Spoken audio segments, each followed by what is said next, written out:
What it do, budget crew? Welcome back to another video. And if you guys remember, in the previous video I showed that end clip that I added at the end of the video. The idle was beginning to act up again. So what I did, what I looked into is I reached out to the Facebook groups and I looked into the forums and stuff. And you need to clean the what's it called, the fast idle valve, which is located behind. I removed the whole throttle body. And it's like right somewhere back here. If you just look it up for just a fast idle valve or something like that. So it's down there. I pulled it out. You unscrew it. You pull the whole little. It's like a little. It has a spring. And I don't know how to explain it, but it has a spring, and you take all that apart. You clean it with a throttle body cleaner. Assemble everything back together. Put everything back together in, and start the car. And that's what I did, and it did help out a lot, guys. But the issue is the idle is still surging from 1,000 to 1,500 unless I turn the headlights on, which is weird because I turn on the headlights and then it'll still surge a little bit, but it'll get like more stable. So I'm not sure what's going on with that, but you know, I'll give you guys another update once I find out more about what's going on. So another thing that Facebook recommended was that I burp the coolant system. So I do know I have a small leak there. This little hose just drips, you know, consistently. And I had already ordered a hose kit, so I was already gonna do a coolant flush and replace all the coolant hoses and all that. So I think we should get that covered. So, you know, that's that. And another thing, guys, is that check engine light that I told you guys. So I had it wrong. So I guess it's not 112. I guess it's 22. It's weird. I don't know. So I guess that's code 22, which is for the VTEC pressure or something like that. I mean, I don't know. I thought it was code 112, but I guess it's 22. Someone on Facebook corrected me.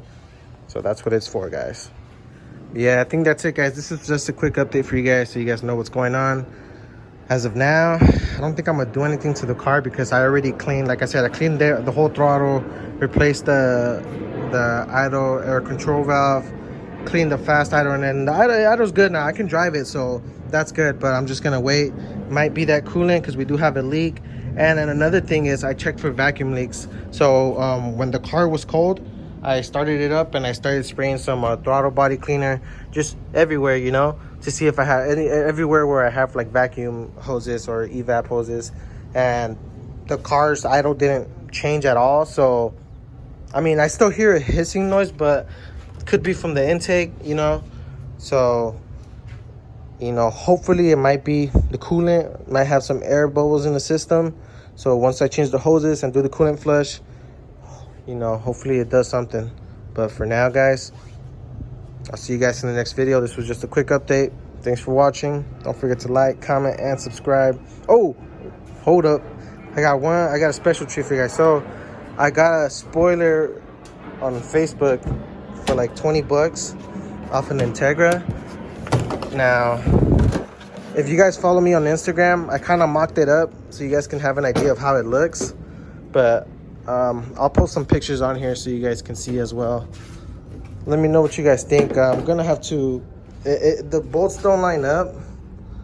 I'll just show you guys like this. I won't even post no pictures. So let me see, there we go. I don't know, a lot of people don't like it. Me, I love it. I don't care. It looks nice, or it looks like weird, you know. It's different. That looks pretty dope to me. The only issue is, like I said, the bolts don't line up, the holes.